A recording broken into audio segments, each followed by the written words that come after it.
Okay, so I'm putting cam bearings in today. So when they ship cam bearings, they give you this tiny little chart to figure out where they all go.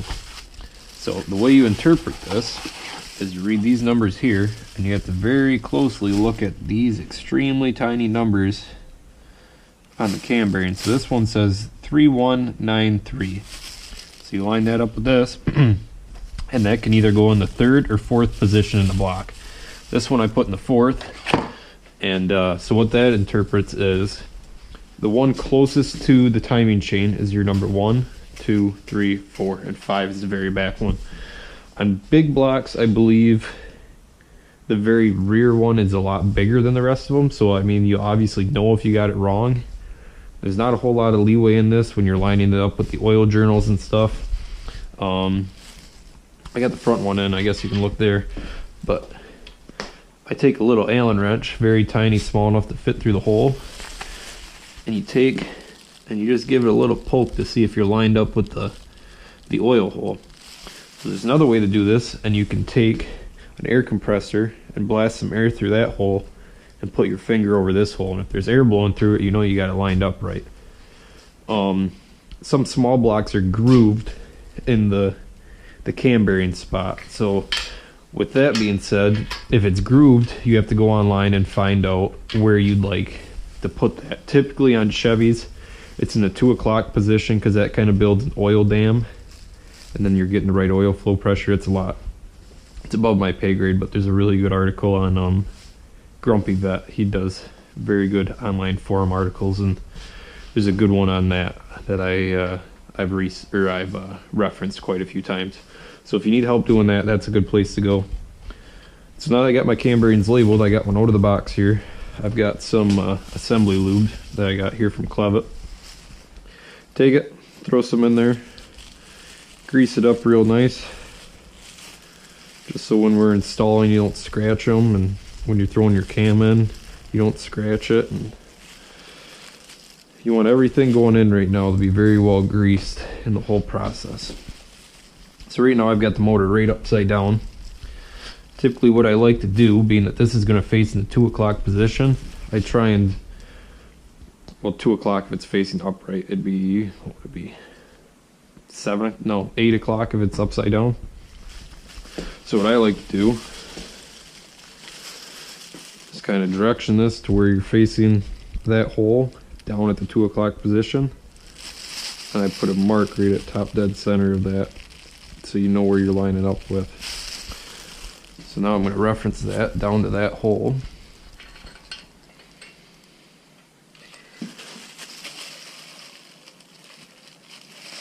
Got it pretty well lined up. Looks like I could come up just a little bit with it. What I'm looking for here is there's a hole in that oil groove there that I'm trying to line up with. So I got my left line there lined up. I'm going to take off my hot dog glove because I'm done smearing grease. If I can get it off. I'm going to take my cam bearing tool. This one I bought online for like 90 bucks, and this will do cam bearings up to like 2 inches inside diameter, so it's a really good tool.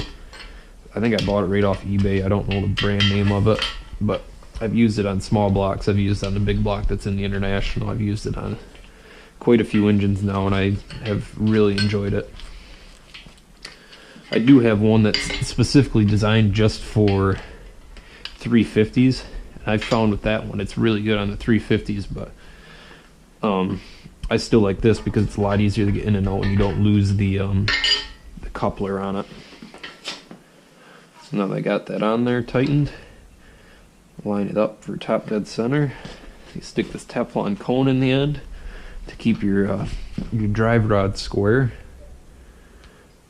Line it up top dead center, take a mallet, and you drive home.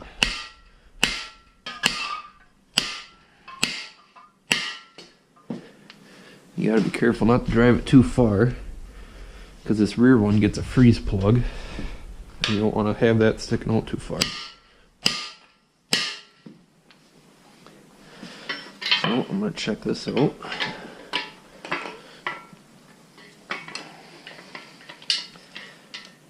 pull that out. Looks like I gotta drive that one all the way home. Not quite far enough in yet.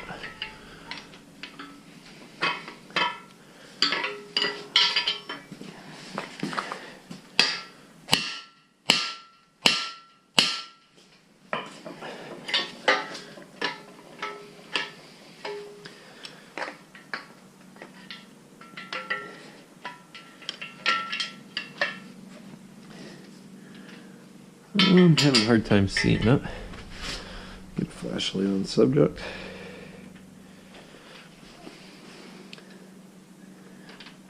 Looks like I can come in a little bit further.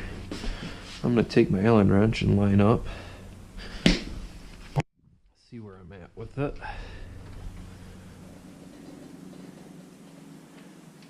So right now I can feel the edge of that oil channel, so it needs to go in just a little bit further, but I am lined up with the oil hole. So what you can see is that Allen wrench I can stick all the way in there, the half inch or whatever, how long that is, so that you know it's lined up well.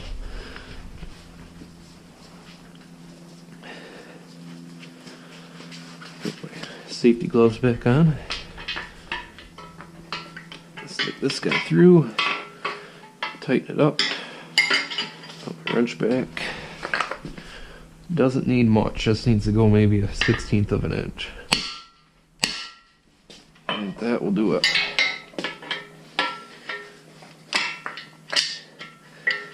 If you mess up with this, you drive it in too far, it's too short, it's not a big deal to drive it all the way through and then try again. So if you mess up, not a huge deal.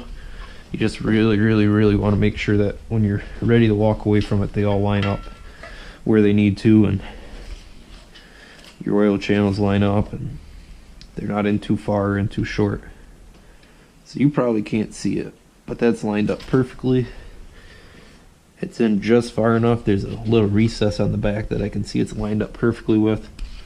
It's lined up perfectly with the inside of the block, and I'm calling that one good. So it's rinse and repeat for the rest of them, and really nothing else to it on these. Okay, so I'm going through and I'm gapping my rings for all my pistons right now.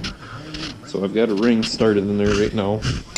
This is the piston to match this cylinder, so I'm just going to push that ring in just a little bit further than what it is. I'm using a piston so it kind of goes in square. I'm going to pull that out. Grab my feeler gauge. 16 thousandths right now. It's every 4 thousandths for every inch of cylinder diameter. So I'm going to line that up in there. And it's good and tight fit. Fits good. It's not too loose, not too tight, so you know that one's good to go.